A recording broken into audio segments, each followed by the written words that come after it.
Hello বন্ধুরা, কেমন আছো তোমরা? আশা করি তোমরা ভালো আছো।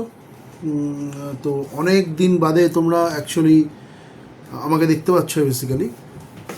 তো আমি মাঝখানে বেশ কয়েকদিন আমার চ্যানেলে আমি আমার বিভিন্ন ক্লাস যে জেনারেল যে অ্যাকাউন্টসের যে মানে যে ক্লাসটা সেটা কন্টিনিউ যে কোনো কারণে করতে পারিনি। বিভিন্ন রকম অসুবিধা বলো বা মেন্টাল স্ট্রেস বলো, কাজের জন্য বা মানসিক কোনো চাপ বা যে কোনো কারণেই হোক, তো তোমাদের সামনে আমি আসতে পারিনি।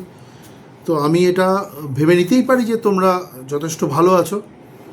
আমি চাই তোমরা ভালো থাকো, তোমরা সুস্থ থাকো সব সময়। শরীর তোমাদের ভালো থাকুক, সবথেকে বড় ইম্পর্টেন্ট যে ব্যাপারটা এখনকার দিনে, যেটা এখনকার যুগে সবথেকে বড় ব্যাপার। তো যাই হোক, আমি তোমাদের সামনে আবার এলাম, আজকে একটা নতুন ক্লাস নিয়ে এলাম। আজকে যেটা নিয়ে আলোচনা করব একদম একটা প্র্যাকটিক্যাল একটা বিষয় নিয়ে আলোচনা করব, অ্যাকাউন্টসের, মানে অ্যাকাউন্টস বলো বা স্ট্যাটিউটরি ম্যাটার বলো, যারা চাকরিজীবী মানুষ তাদের জন্য বিশেষ করে, এবং যেটা খুব এসেনশিয়াল, মানে একটা মানে রেজিস্টার অর্গানাইজেশনে বা একটা বড় অর্গানাইজেশনে কাজ করলে, চাকরি করলে যে বেনিফিটগুলো পাওয়া যায় তার মধ্যে একটি অন্যতম বেনিফিট যেটা যেটা তার তার অ্যাপ্লিকেবিলিটি বা তার এলিজিবিলিটি সম্বন্ধে যা মানে তার কিছু ক্রাইটেরিয়া আছে ডেফিনেটলি। সবাই হয়তো সেই বেনিফিটটা সবাই সব রকমভাবে সেটা পেতে পারবে না, বা পাওয়ার জন্য কিছু ক্রাইটেরিয়া ফুলফিল করতে হয়। তো সেই সমস্ত বিষয় নিয়ে আজকে আলোচনা করব। তো যাই হোক, তোমাদের সামনে অনেক দিন বাদে অনেক লড়াই করে, বিশেষ করে বলতে পারি, যাই হোক, তো সে মানসিক লড়াই বলো বা নিজের সাথে লড়াই বলো, যে কোনো রকম পরিস্থিতি, সমস্ত পরিস্থিতিতে নিজেকে মানিয়ে নিয়ে চলা বলো, সব রকম মিলিয়ে মিশিয়ে আজকে তোমাদের সামনে আমি আবার উপস্থিত হয়েছি। তো তোমরা এই যে ব্লগটা বা এই যে ভিডিওটা, যে এই যে ক্লাসটা আজকে এটা আমি তোমাদের সামনে প্রেজেন্ট করতে চলেছি, যারা বিশেষ করে যাদের তাদের জন্যই করতে চলেছি, তা যারা চাকরিজীবী মানুষ, যারা চাকরিরত বা যারা চাকরিরত অবস্থায় এটা মানে অ্যাকাউন্টস সেকশানে যারা কাজ করেন বিশেষ করে, তাদের তো অবশ্যই এটা জানা দরকার। এবং যারা এমপ্লয়িজ আছে, যে সমস্ত এমপ্লয়িজরা রিটায়ারমেন্টের খুব কাছাকাছি আছেন, প্র্যাকটিক্যাল নলেজটা থাকা দরকার এই সমস্ত বিষয়, যারা অ্যাপ্লিকেবল হবেন সেই বিষয়গুলোর জন্য, যে বিষয়টা আমি আলোচনা করতে চলেছি। আমি টপিক্সের টাইটেলটা তোমাদের বলতে চলেছি, এক্ষুনি বলছি আমি। তো সেটা তোমাদের যাতে তোমাদের মানে যাতে যারা যাদের এই যে সেক্টর যারা আছে, যারা যারা আর কি চাকরিজীবী মানুষ এবং যারা অ্যাকাউন্ট সেকশানে যারা কাজ করেন বা যারা নন অ্যাকাউন্ট সেকশানে যারা কাজ করেন, তাদেরও জানা অবশ্যই দরকার, প্র্যাকটিক্যাল নলেজ থাকাটা খুবই দরকার। সেটা হচ্ছে যে আজকের যে টপিক্সটা, সেটা হচ্ছে, তার নাম হচ্ছে গ্র্যাচুইটি। গ্র্যাচুইটি বা গ্র্যাটিটিউড ফর সার্ভিস, মানে service rendered for a long period of time. মানে যারা একটা অর্গানাইজেশনে যে সমস্ত এমপ্লয়িজ বা যে সমস্ত এমপ্লয়ি বহু বছর ধরে চাকরি করছেন, বহুদিন ধরে তারা একটা অর্গানাইজেশনকে সার্ভ করছেন নিজের সব কিছু দিয়ে, নিজের সিনসিয়ারিটি দিয়ে, নিজের হার্ডওয়ার্ক দিয়ে, সব কিছু অর্গানাইজেশনের ফরে যারা কাজ করছেন, তাদের চাকরি শেষে রিটায়ারমেন্টের পরে যদি কোনো মানে রেজিস্টার অর্গানাইজেশন হয়, তাদের যেমন স্যালারি, লাস্ট স্যালারি তাদের যেমন পেনশন চালু হয়, আমরা যেমন প্রাইভেট সেক্টর এমপ্লয়িজদের ক্ষেত্রে বিশেষ করে আমি বলছি, আমি গভর্নমেন্ট সেক্টর এমপ্লয়িজদের ব্যাপারটা রুলস অ্যান্ড রেগুলেশন সম্বন্ধে অত বেশি জানি না এই মুহূর্তে, অত বেশি স্টাডি করিনি আর কি। যাই হোক, তো প্রাইভেট সেক্টর এমপ্লয়িজদের ক্ষেত্রে আমি স্টাডি কিছুটা করেছি, যতটা করেছি তোমাদের সাথে আমি শেয়ার করার চেষ্টা করি সব কিছু। তো সেক্ষেত্রে যে সমস্ত এমপ্লয়িরা রিটায়ার করে, রিটায়ারমেন্টের পরে তারা বিভিন্ন রকম বেনিফিট পেয়ে থাকে, মানে রিটায়ারমেন্ট বেনিফিটস যেগুলো বলি আমরা, তার মধ্যে সব থেকে ইম্পর্টেন্ট যে বেনিফিট সেটা হচ্ছে যে তাদের প্রভিডেন্ট ফান্ডে যে টাকাগুলো জমে থাকে, সেই প্রভিডেন্ট ফান্ডের টাকাগুলো তারা পায় বা পাইয়ে দেওয়া হয়। এটা অ্যাকাউন্টস ডিপার্টমেন্টের একটা ডিউটি, বা যারা অ্যাকাউন্টস ডিপার্টমেন্টে কাজ করেন বা যাদের কোনো কনসালটেন্সির থ্রুতে যারা কাজ করেন, এটা বেসিক্যালি কনসালটেন্সির থ্রুতে কাজ করে সেই সমস্ত কাজগুলো আরও বেশি সহজ হয়ে যায়, বা যারা এই সমস্ত স্ট্যাটিউটরি ম্যাটার্স নিয়ে যারা ডিল করেন, ঠিক আছে। তো সেক্ষেত্রে কী হয়, এই যে আমি যেটা বলতে গেলাম যে যে সমস্ত এমপ্লয়িজরা মানে রিটায়ারমেন্টের পরে যে বেনিফিটগুলো পেয়ে থাকে তার মধ্যে প্রথম হচ্ছে প্রভিডেন্ট ফান্ড যারা পেয়ে থাকে। প্রভিডেন্ট ফান্ডে টাকা পেতে একটু সময় লাগে, এখন সব অনলাইন প্রসেস হয়ে গেছে, এখন খুব তাড়াতাড়ি প্রসেস হয় সব কিছু। আর আরেকটা যেটা বেনিফিট পেয়ে থাকে সেটা হচ্ছে তারা পেনশন চালু হয়ে যায় 60 বছর অতিক্রম করলে, যেমন আর প্রভিডেন্ট ফান্ডের টাকাগুলো পাওয়া যায়। কিন্তু যারা 58 ইয়ার্স কমপ্লিট করে, যারা 10 বছর কন্টিনিউয়াস সার্ভিস করে থাকে, মানে যারা মিনিমাম 10 বছর সার্ভিস কন্টিনিউয়াস সার্ভিস করে থাকে এবং যারা 58 ইয়ার্স যারা অ্যাটেন্ড করে, মানে এজ অ্যাটেন্ড করে, তাদের ক্ষেত্রে পেনশন চালু হয় যদি তারা ইপিএস বা ইপিএফ স্কিমের মধ্যে সে সমস্ত অর্গানাইজেশন রেজিস্টার্ড থাকে। পেনশন চালু হয়ে যায় 58 বছর বয়স থেকে। 58 বছর বয়স উত্তীর্ণ হলেই পেনশন চালু হয়ে যায়, এবং যদি সে 58 বছর বয়সে পেনশন চালু না করতে চায়, যদি 2 বছর ওয়েট করে, তাহলে সেটা একটা এক্সট্রা বেনিফিট পাওয়া যেতে পারে। কিন্তু সেটা ডিপেন্ড করে as per discussion of the management বা এমপ্লয়ার কনসেন্ট আর কি, যাই হোক। তো সেক্ষেত্রে এই যে বেনিফিট দুটো, তারপরেও একটা যে বেনিফিট সেটা পাওয়া যায় সেটা হচ্ছে গ্র্যাচুইটি। এই গ্র্যাচুইটি নিয়ে আজকে আমরা আলোচনা করব, যেটা হচ্ছে gratitude for service, for long service. সেটা হচ্ছে এই গ্র্যাচুইটিটা কি? গ্র্যাচুইটি হচ্ছে ইটস আ লামসাম বেনিফিট, যেটা আমি আমার নোটে যেটা আমি পরিষ্কার তোমাদের একটা সিম্পল ভাষায় যেটা আমি তোমাদের বলতে চাইছি সেটা হচ্ছে যে এই গ্র্যাচুইটি হচ্ছে it is a lump sum benefit, মানে এটা একটা কনসলিডেটেড বেনিফিট, মানে benefit amount paid by an employer to an employee as a gesture of appreciation for long term service. মানে আমি যেটা একটু আগে বললাম ঠিক সেটাই তোমাদের আমি যেটা আমি লিখেছি সেইটাই ভার্সনটাই রিপিট করছি। সেটা হচ্ছে যে কোনো এমপ্লয়িজ যে কোনো কত বছর ধরে যে কাজ করে একটা অর্গানাইজেশনে, যে বহু বছর ধরে কাজ করে যাচ্ছে, সেই কাজ করার জন্য, সেই কাজ করার স্বার্থে আমরা বলতে পারি এমপ্লয়ার যারা আছেন, মানে যারা কোম্পানির যারা মালিক বা কোম্পানির যারা কর্ণধার বা কোম্পানির যারা ম্যানেজমেন্টের মানে ম্যানেজমেন্টের সিটে যারা আছেন, তারা সেই এমপ্লয়ীদের একটা গ্র্যাটিটিউড অফ সার্ভিস, মানে তারা একটা লামসাম বেনিফিট একটা পেমেন্ট করে, মানে একটা অ্যামাউন্ট পেমেন্ট করে, সেটা হচ্ছে গ্র্যাচুইটি। সেটা হচ্ছে গ্র্যাচুইটি। তা it is govern under the payment of gratuity act 1972। এই যে গ্র্যাচুইটিটা কিন্তু আমি বলে রাখি, গ্র্যাচুইটিটা কিন্তু যেমন একটা অর্গানাইজেশন নিজে পেমেন্ট করতে পারে, আবার ওই অর্গানাইজেশন আবার যেমন আমাদের এলআইসির থ্রুতে বা কোনো এজেন্সির থ্রুতে যে গ্র্যাচুইটি যদি হয়ে থাকে, যেমন এলআইসি লাইফ ইন্স্যুরেন্স কর্পোরেশনের একটা গ্রুপ গ্র্যাচুইটি স্কিম আছে, যেটা এখন আমরা বলি ক্যাশ অ্যাকুমুলেশন ফান্ড, ঠিক আছে। তো এই গ্রুপ গ্র্যাচুইটি স্কিমের আন্ডারে যদি কোনো অর্গানাইজেশন রেজিস্টার হয়ে থাকে, তাহলে এলআইসির তরফ থেকে তারা গ্র্যাচুইটিটা পায়, যেটা যদি এলআইসির আন্ডারে তারা পলিসি যদি না থাকে সেই এমপ্লয়ারের, সেই কোম্পানির, সেক্ষেত্রে কোম্পানি নিজে দিতে পারে। আদারওয়াইজ যদি এলআইসির আন্ডারে যদি একটা স্কিম বা এলআইসির আন্ডারে যে এই যে গ্রুপ গ্র্যাচুইটির বিভিন্ন রকম স্কিম আছে, আপডেটেড বিভিন্ন রকম স্কিম আছে, সব স্কিমগুলো সম্বন্ধে আমি অতটা ওয়াকিবহল নয়, ঠিক যতটা আমি প্র্যাকটিক্যালি ওয়াকিবহল বা যতটা আমি প্র্যাকটিক্যালি আমি জানি ততটা তোমাদের সাথে শেয়ার করছি। সেটা হচ্ছে যে এই গ্রুপ গ্র্যাচুইটি স্কিম এলআইসি যেটা আছে, এদের যে স্কিমগুলো থাকে, খুব মানে এদের স্কিমগুলো খুব লিকুইডেটিভ স্কিম, অনেক রকম বেনিফিট পাওয়া যায়। যদি আনফর্চুনেটলি কোনো এমপ্লয়িজের ডেথ হয়ে যায়, তার নমিনি যে আছে সে কিন্তু লাইফ কভারে একটা বেনিফিট পাবে, ঠিক আছে। এছাড়া গ্র্যাচুইটি তো অবশ্যই পাবে, ঠিক আছে। তো এবং এইগুলো সব অ্যামাউন্টগুলো খুব হেভি অ্যামাউন্ট, ভালো অ্যামাউন্ট। এটা ডিপেন্ড করে মানে how many years of service that employee is giving, আর how many what is the last salary, actually last salary যে কত হচ্ছে সে তার উপর কিন্তু এই গ্র্যাচুইটির অ্যামাউন্টটা ডিপেন্ড করে। স্যালারি যদি অবশ্যই বেশি হয়, স্যালারি বলতে এখানে বোঝায় বেসিক প্লাস ডিএ, তাহলে গ্র্যাচুইটির পরিমাণ অবশ্যই বেশি হবে, এবং তার ইয়ার্স অফ সার্ভিস যদি বেশি হয়। এই দুটো ফ্যাক্টর কিন্তু খুব বড় ফ্যাক্টর, যেটা হচ্ছে যে ইয়ার্স অফ সার্ভিস, কত বছর ধরে সে চাকরি করছে একটা অর্গানাইজেশনে, এবং তার যে লাস্ট বেসিক প্লাস ডিএ, মানে তার যে লাস্ট ডন স্যালারি, যেটা এটাকে বলা হয় এই গ্র্যাচুইটির জন্য ক্যালকুলেশনের জন্য যে স্যালারিটাকে নেওয়া হয়, সেই স্যালারিটা হচ্ছে বেসিক প্লাস ডিএ, মানে সেই স্যালারিটা সেই স্যালারিটাকে কিন্তু লাস্ট ডন স্যালারি হিসেবে ধরা, এবং সেই স্যালারিটার উপর ডিপেন্ড করে গ্র্যাচুইটি অ্যামাউন্টটা।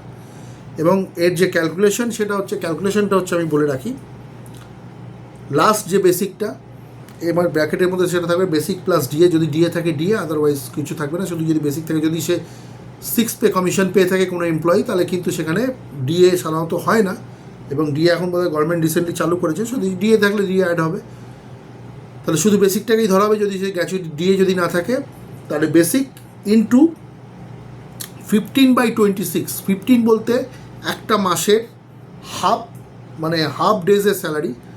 মানে একটা মাসকে যদি আমরা 4টে রোববার বাদ দিয়ে 26টা দিন, জেনারেলি আমরা 4টে রোববার থাকে একটা মাসে, 1 মান্থে 4টে রোববার থাকে, 4 সানডে থাকে, সানডেজ থাকে। তো এই 4 সানডেজ যদি বাদ দিই তাহলে 26 দিন আমরা থাকে, লামসাম একটা 26 দিন থাকে, যদিও মাস 30 দিন 31 দিনে হয়, যাই হোক।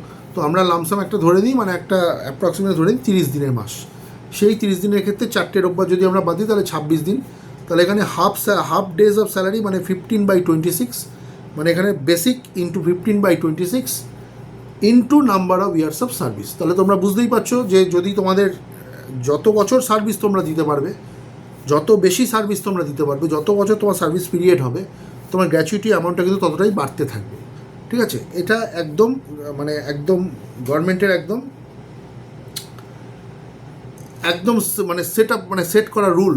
এই রুলের এগেনস্টে কিছু নেই, এই রুলের ওপরে কিছু হয় না, বা এই রুলের কোনো দ্বিমত হয় না, বা এই রুলের কোনো এডিটিং হয় না। ঠিক আছে, এই রুলটা রুল। এবং যেটা ব্যাপার হচ্ছে যে অনেক এমপ্লয়ি আছে খুব কম সার্ভিস, মানে কম সার্ভিস পিরিয়ড তার হয়েছে হয়তো, কিন্তু সে গ্র্যাচুইটি পাচ্ছে অনেকটা, তুলনামূলকভাবে গ্র্যাচুইটি বেশি পাচ্ছে, তার মানে তার স্যালারিটা বেশি, তার বেসিকটা অনেক বেশি, তারা ডেফিনেটলি পাবে। এবং সিলিংটা হচ্ছে গ্র্যাচুইটির হাইয়েস্ট সিলিং হচ্ছে 20 lakhs, যতদূর আমি জানি 20 lakhs হচ্ছে ম্যাক্সিমাম আমাদের প্রাইভেট সেক্টর এমপ্লয়িজদের ক্ষেত্রে। 20 lakhs এখন, যাই হোক। তো গভর্নমেন্টের ব্যাপারে আমি কোনো কথা বলবো না, কারণ গভর্নমেন্টের ব্যাপারে আমি স্টাডি করিনি। স্টাডি না করে আমি আমার চ্যানেলে আমি কোনো কথা বলবো না, স্টাডি করলে নিশ্চয়ই বলতাম। তো সেক্ষেত্রে প্রাইভেট সেক্টর এমপ্লয়িজদের ক্ষেত্রে ম্যাক্সিমাম লিমিট হচ্ছে, আমি যেটা বলি সেটা 20 lakhs।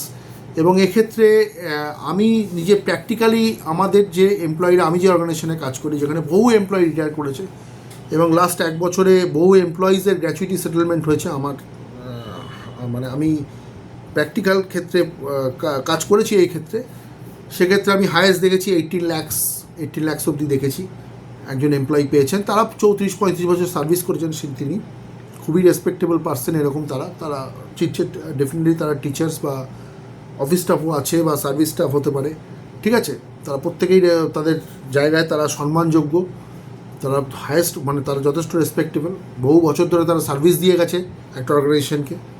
ঠিক আছে, তো সেক্ষেত্রে সেই আমি হায়েস্ট দেখেছি 18 lakhs। আবার অনেকে এমনও দেখেছি যে 70,000-80,000 টাকাও গ্র্যাচুইটি পেয়েছে, মানে কম, তাদের সার্ভিস পিরিয়ডটা কম, তাদের বেসিকটা কম, যাই হোক। তো এই দুটো ফ্যাক্টরের উপর ডিপেন্ড করে gratuity amount.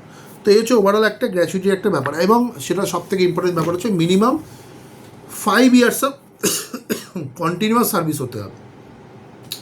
Minimum 5 years of, ভালো করে বন্ধুরা তোমরা এই কথার টার্মগুলো মনে রাখো, 5 years অফ কন্টিনিউয়াস সার্ভিস কিন্তু হতে হবে গ্র্যাচুইটির জন্য এলিজিবল হওয়ার ক্ষেত্রে। এবং এই যে এলআইসি একটা ব্যাপার আছে এখানে, একটা অর্গানাইজেশনে যখন কোনো গ্র্যাচুইটি স্কিমটা যদি এলআইসির ওপর বা এলআইসি বা যে কোনো ফাইন্যান্সিয়াল এজেন্সির ওপর যদি তুলে দেওয়া হয়, গ্র্যাচুইটি স্কিমটা যদি তাদের, ধরুন আমি যে অর্গানাইজেশনে কাজ করি সেখানে এলআইসির একটা গ্রুপ গ্র্যাচুইটি স্কিমের আন্ডারে আমাদের গ্র্যাচুইটিটা আছে, সেক্ষেত্রে কিন্তু পলিসিটা কিন্তু প্রচুর হেভি একটা প্রিমিয়াম প্রত্যেক বছর পেমেন্ট করতে হয়। এবং প্রিমিয়াম ডিউ হলে সেটা কিন্তু পরের বছর সেটা কিন্তু সেই ডিউটা কিন্তু বেড়ে যাবে। যত তোমরা প্রিমিয়ামটাকে পে করবে, তত সেই ডিউটা, সেই লায়াবিলিটিটা কিন্তু গ্র্যাচুইটির কমতে থাকবে। এবং মিনিমাম একটা অ্যামাউন্ট প্রত্যেক বছর পে করতে হয় গ্র্যাচুইটির যে স্কিমটা সেটাকে চালু রাখার জন্য, মেম্বারশিপটা চালু রাখার জন্য, যাতে এমপ্লয়িজদের বেনিফিটটা পেতে যাতে কোনো বাধা না আসে বা জনগণও কোনো প্রবলেম না আসে। সেই প্রিমিয়ামটা কিন্তু পুরোপুরি দিতে গেলে সেটা কিন্তু একটা অর্গানাইজেশনের পক্ষে দেওয়া, এক চান্সে দেওয়া অবশ্যই, যেমন 1 কোটি টাকা হতে পারে, 2 কোটি টাকা হতে পারে, 3 কোটি টাকাও হতে পারে, এরকম হতে পারে যদি কম বাড়তে থাকে।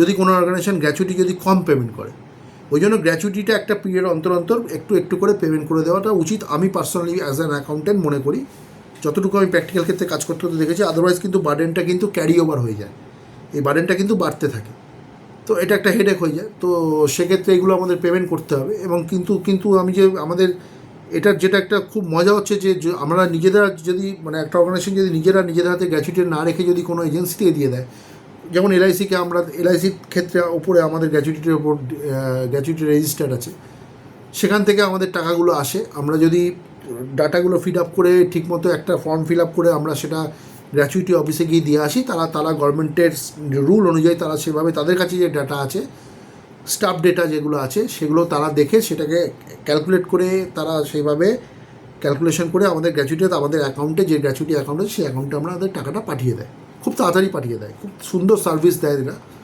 তো সেই ক্ষেত্রে আমরা সেই টাকাটা যখন আমাদের কাছে আসে, আমরা সেটাকে চেক বানিয়ে আমরা এমপ্লয়িজদের ডেকে পেমেন্ট করে দিই, ঠিক আছে। এবং এটা খুব কমপ্লিকেটেড কিন্তু প্রসেস নয়। এখানে আমাদের স্টাফ ডেটাগুলো ঠিকঠাক রাখতে হয়, যেমন ডেট অফ বার্থ ঠিকঠাক রাখতে হয়, যেমন ডেট অফ জয়নিং ঠিকঠাক রাখতে হয়, পিএফ নাম্বার আছে, এলআইসির যে গ্র্যাচুইটি স্কিমের যে নাম্বার, আপডেটেড যে নাম্বারটা, সেই নাম্বারটা রাখতে হয়। সেগুলো ফিল আপ করে আমাদের এজেন্সিকে গিয়ে পাঠাতে হয়, মানে এলআইসিতে গিয়ে দিয়ে আসতে হয়। আমাদের যেমন এলআইসি আছে, এলআইসির আন্ডারে আছে, তারা কী করে তাদের মতো করে ক্যালকুলেশন করে গভর্নমেন্টের রুল অনুযায়ী সব ক্যালকুলেশন করে তারা টাকাটা কিন্তু আমাদের অ্যাকাউন্টে দিয়ে দেয়, এবং আমরা সেটাই টাকাটা ওটাকে তুলে মানে ওটাকে আমরা চেক বানিয়ে সেটা আমরা পেমেন্ট করে দিই। এবং আমাদের ব্যাংকে একটা, যাতে চেকটাকে যাতে না আটকায়, তার একটা কনসেন্ট একটা ফর্ম ফিল আপ করে ব্যাংকে জমা দিতে হয়। যে টাকার অ্যামাউন্টটা প্রচুর হিউজ অ্যামাউন্ট হয়, তাহলে সেটা ব্যাংক তাহলে সেইটা দেখে ছেড়ে দেয় সেই কনসেন্ট লেটারটা থেকে। এইবার যেটা ব্যাপার হচ্ছে, এই যে এলআইসির আন্ডারে যে গ্র্যাচুইটি স্কিমটা, এখানে একটা রুল হচ্ছে যে প্রত্যেক বছর জুলাই মাসে এই গ্র্যাচুইটির কিন্তু যে ডাটা, মানে গ্র্যাচুইটিতে আপডেটেড যে স্টাফ ডেটা, কোনো স্টাফ ঢুকতে পারে, কোনো স্টাফ রিটায়ার করতে পারে, কোনো স্টাফের ডেথ হতে পারে, কোনো স্টাফ মানে যেমন ডেথ মানে এক্সপায়ার হয়ে যেতে পারে, বা কোনো স্টাফ রিজাইন দিতে পারে, বা কোনো স্টাফকে টার্মিনেট করা হতে পারে। সেই সমস্ত রিপোর্টের পাওয়ার জন্য, আপডেট হওয়ার জন্য আমাদের প্রত্যেক জুলাই মাসে কিন্তু এলআইসিকে একটা ডেটা পাঠাতে হয়, আর উইথ আপডেটেড স্যালারি। মানে জুলাইতে যেমন পার্মানেন্ট স্টাফের যে ইনক্রিমেন্টটা হয়, সেই ইনক্রিমেন্টটা হওয়ার পর যে স্যালারিটা হয়, সেই স্যালারিটা কিন্তু আমাদের এলআইসি অফিসে প্রত্যেক বছরে জুলাইয়ের 1st, 2nd, 3rd উইকের মধ্যে আমাদের পাঠাতে হয়। সেই অনুযায়ী কিন্তু তারা সেই ডাটাগুলোকে আপডেট করতে থাকে, কতটা তার ভ্যালুয়েশন, সেই ডেটা তার গ্র্যাচুইটি ভ্যালুটা কত তারা বের করার জন্য, বা লাইফ কভার ভ্যালুটা কত, বা টোটাল যে ভ্যালুটা, সেগুলো বের করার জন্য তাদের এই ডাটাগুলো কিন্তু কাজে লাগে। তারপরে তারা প্রিমিয়ামটাকে সেট করে পাঠায়, এবং প্রত্যেক বছর যে প্রিমিয়ামের চার্টটা পাঠায়, সেই অনুযায়ী আমাদের সেই প্রিমিয়ামটাকে পেমেন্ট করতে হয়। যদি প্রিমিয়াম মিনিমাম অ্যামাউন্টটা আমাদের মিনিমাম পে করতেই হয়, মিনিমাম উইথ জিএসটি যেটা আছে পেমেন্ট প্রিমিয়ামটা, সেটা আমাদের পে করতে হয়। এছাড়াও যে অ্যামাউন্টটা যতটা অ্যামাউন্ট আমরা পে করবো, তত আমাদের লাইবিলিটি কিন্তু কমতে থাকবে, ঠিক আছে। টোটাল ভ্যালু তো প্রচুর হয়, যত স্টাফ যত বাড়বে, মানে এলআইসিতে এলআইসির আন্ডারে যে গ্র্যাচুইটি স্কিম থাকে, সেক্ষেত্রে স্টাফের সংখ্যা যত বাড়বে, তার ভ্যালুয়েশনও তত বাড়বে, এবং তার প্রিমিয়ামও তত বাড়বে। ওই জন্য যে কোনো অর্গানাইজেশনে সবসময় কিন্তু সবাইকে ঢোকানো যায় না, ঠিক আছে। যারা পার্মানেন্ট স্টাফ হয়ে যায় তাদেরকে 1-2 বছরের মধ্যে, বা তারা পার্মানেন্ট হওয়ার পরে তাদেরকে সাধারণত একটু সময় নিয়ে ঢোকানো হয়। আদারওয়াইজ যেহেতু এখানে প্রিমিয়ামের ভ্যালুটা একটু বেশি হয়ে যায়, সেক্ষেত্রে স্কুলের বার্ডেনটাও বেড়ে যায়। তো আস্তে আস্তে মোটামুটি যারা পার্মানেন্ট হয়, তাদেরকে একটা with the consent from employer, সেই কনসেন্ট নিয়ে তাদের নামটা কিন্তু গ্র্যাচুইটিতে ঢোকানো, যাতে তারা গ্র্যাচুইটি বেনিফিটটা পায়। আদারওয়াইজ এমপ্লয়ার যদি এখন কোনো স্টাফ যদি কোনো ভুলবশত বা কোনো কারণে যদি গ্র্যাচুইটি স্কিম, যেগুলো স্কিমের আন্ডারে যদি না ঢোকানো হয়ে থাকে, তাহলে এমপ্লয়ার নিজেকে দিতে হবে সেই অ্যামাউন্টটা, সেটা আর কিছু করার থাকে না, তখন তাদেরকে নিজেকে দিতে হয়। আর সাবসিডাইজ যেমন আরেকটা জিনিস, সেটা আমি পার্সোনালি মনে করি, যদি কোনো কোম্পানি সাবসিডাইজ হয় কোনো কোম্পানির আন্ডারে, হ্যাঁ, সেক্ষেত্রে কিন্তু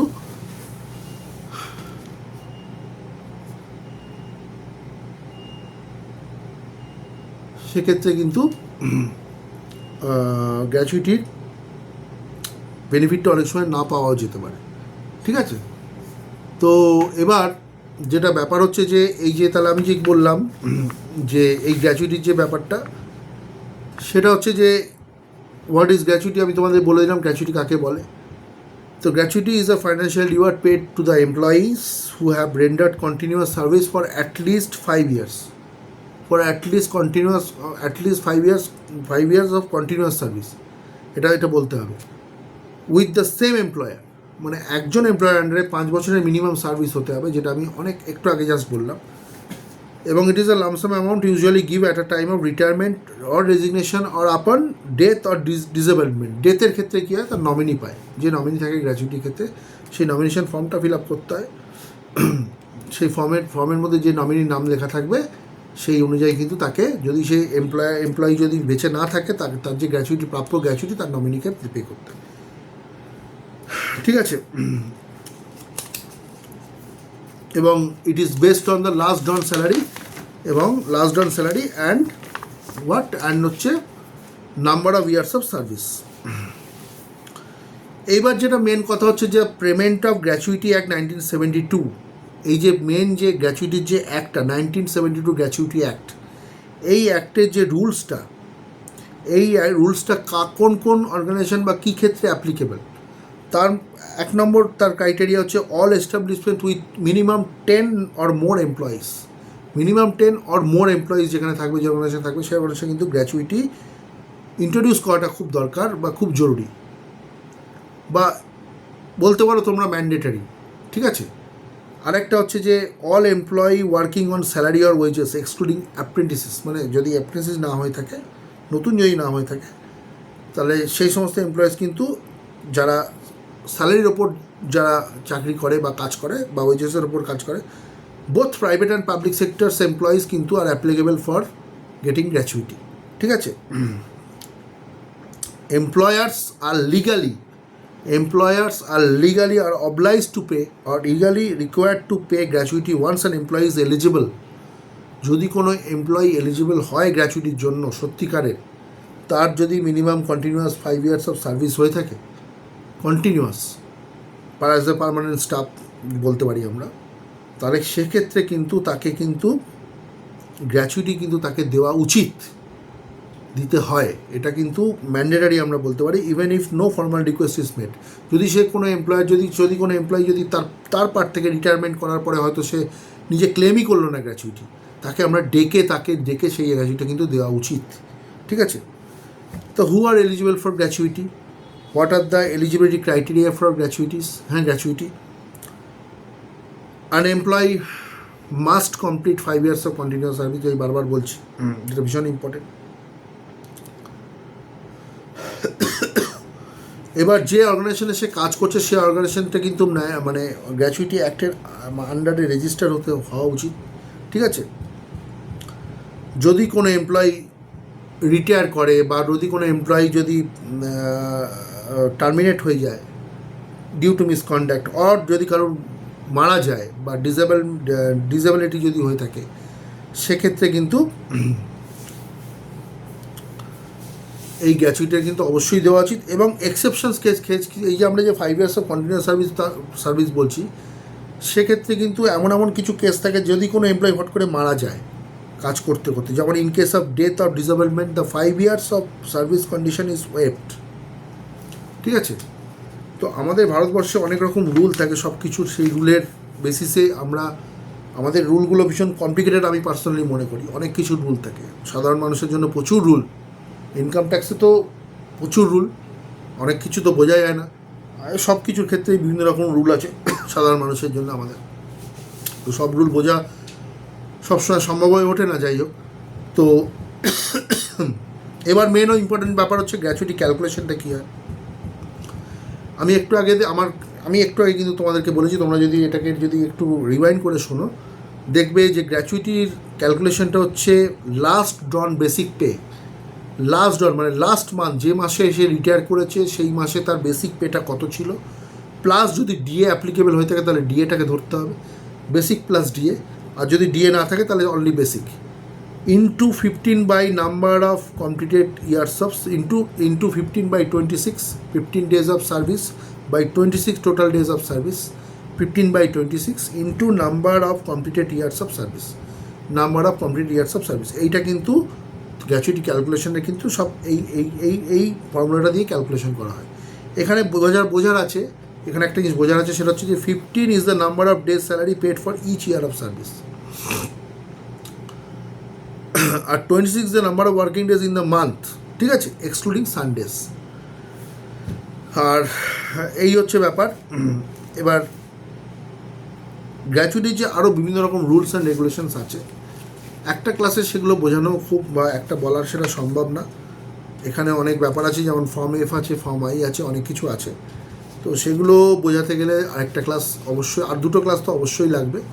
তো আমি নেক্সট ক্লাসে যেটা আলোচনা করব সেটা হচ্ছে যে গ্র্যাজুইটির যে প্র্যাকটিক্যাল যে আরও যে প্র্যাকটিক্যালিটি যেগুলো আছে, সেটা এমপ্লয়ারের ক্ষেত্রে যদি গ্র্যাজুইটি নিজের থেকে সে পে করে সেক্ষেত্রে হোক, বা মানে তোমাদের যদি কোনো এজেন্সির থ্রুতে যদি গ্র্যাচুইটি থাকে, যেমন গ্রুপ গ্র্যাচুইটি স্কিম যদি থাকে, তার যে বিভিন্ন রকম স্কিমের যে তার যে সুবিধা অসুবিধাগুলো কী কী সেগুলো নিয়ে কিন্তু আমি আলোচনা করব নেক্সট ক্লাসে। আশা করছি নেক্সট ক্লাসে আলোচনা করব যদি সব ঠিকঠাক থাকে, ঠিক আছে? কারণ ব্যাপার হচ্ছে যে আমি আজকের ক্লাসটা আমি এখানেই শেষ করছি, কারণ আমার ভিডিওটা এখানে বড় হয়ে যাচ্ছে অনেক, অলরেডি 25 মিনিটের ভিডিও হয়ে গেছে। তো এরপরে বাড়ালে আর ভিডিওটা একটুখানি, প্রথম কথা বোরিংও লাগবে তোমাদের শুনতে, আর তোমাদের শুনতে ভালোও লাগবে না, আর জিনিসটাও ঠিক হবে না। তো যাই হোক, তো আজকে আমি যে কথাগুলো বললাম সেটা পুরো একদম প্র্যাকটিক্যাল নলেজ থেকে তোমাদেরকে বললাম। তোমরা যদি মনে করো যে তোমাদের প্র্যাকটিক্যাল ক্ষেত্রে গ্র্যাজুইটি নিয়ে কাজকর্ম করতে হয়, তাহলে অবশ্যই এই ক্লাসটা শুনবে, এই ভিডিওগুলো শুনবে অবশ্যই। আর যদি কোনো অর্গানাইজেশন, যদি কোনো এমন কোনো এমপ্লয়িজ থাকো বা এমন কোনো কেউ শুনছো যে যারা অর্গানাইজেশনে কাজ করো, খুব অ্যাক্টিভ মেম্বার এবং ম্যানেজমেন্ট লেভেলে তারা কাজ করো, তারা যদি মনে করো তোমরা এলআইসির যে গ্রুপ গ্র্যাচুইটি স্কিম আছে সেই আন্ডারে কিন্তু তোমাদের অর্গানাইজেশনকে তোমরা রেজিস্টার করতে পারো, এতে তোমাদের হেডেকটা কম হবে। এমপ্লয়িজদের ক্ষেত্রে বেনিফিটের পরিমাণটাও অনেক বেশি হবে। তাদের যদি আনফর্চুনেট কোনো ডেথ হয়ে যায়, তাদের সেক্ষেত্রে তাদের নমিনি যারা আছে তারা অনেক বেনিফিট পাবে, বেশি লাইফ কভার বেনিফিটটা দারুণ বেনিফিট পাবে। আর যদি এই যে এলআইসির যে ক্যাশ অ্যাকোমোডেশন স্কিম যেগুলো আছে, সেই ক্যাশ অ্যাকোমোডেশন স্কিমের যে অনেক রকম মানে আপগ্রেডেড স্কিম আছে, তার ভ্যালুটাও অবশ্য বেশি, প্রিমিয়ামটাও বেশি, সেগুলো যদি করা যেতে পারে সেগুলো আরও ভালো। তো এই সমস্ত বিভিন্ন বিষয় নিয়ে, যেগুলো নিয়ে খুব সাধারণত আলোচনা হয় না, কারণ গ্র্যাচুইটি নিয়ে অনেক ভিডিও তোমরা দেখতে পাবে। তো আমি যে ভিডিওগুলো যেটা করছি সেটা একদম আমার প্র্যাকটিক্যাল নলেজ থেকে, যবে থেকে আমি গ্র্যাচুইটি নিয়ে কাজ করছি বা যবে থেকে আমি গ্র্যাচুইটি নিয়ে মানে আমাকে ছড়াছড়ি করতে হচ্ছে, সেই সমস্ত বিষয়গুলো তোমাদের সামনে আমি তুলে ধরছি। হ্যাঁ, তো এতে তোমাদের সুবিধা হবে জানতে, এবং তোমাদের ক্লেম করতেও সুবিধা হবে, ঠিক আছে? তো যাই হোক আমার বন্ধুরা, আমার এই ক্লাসগুলো তোমরা দেখতে থাকো, এবং ভবিষ্যতে আরও বিভিন্ন রকম আমি চালু করেছি, যত প্রবলেম সব কিছু মেনে নিয়েও, সব কিছু হজম করেও বা সব কিছু টলারেট করেও চলতে তো হবে জীবনে। তো সেগুলো তোমাদের সামনে ক্লাসগুলো করার চেষ্টা করছি, তোমাদের সামনে আবার আমি আসার চেষ্টা করব খুব তাড়াতাড়ি। তো যাই হোক, এই বলে আজকে তোমাদের সবাইকে তোমাদের ভালো থাকার শুভকামনা জানিয়ে আজকে ক্লাসটা আমি এখানে শেষ করছি। তোমরা ভালো থেকো, সুস্থ থেকো সবসময়, এবং নিজেদের জায়গায় যেখানে কাজ করছো সিনসিয়ারিটি মেনটেন করো, এবং অর্গানাইজেশনের ফরে কাজ করো, সবসময় অর্গানাইজেশনের ভালো চিন্তা করো, নিজেদের পরিবারকে ভালো রাখো।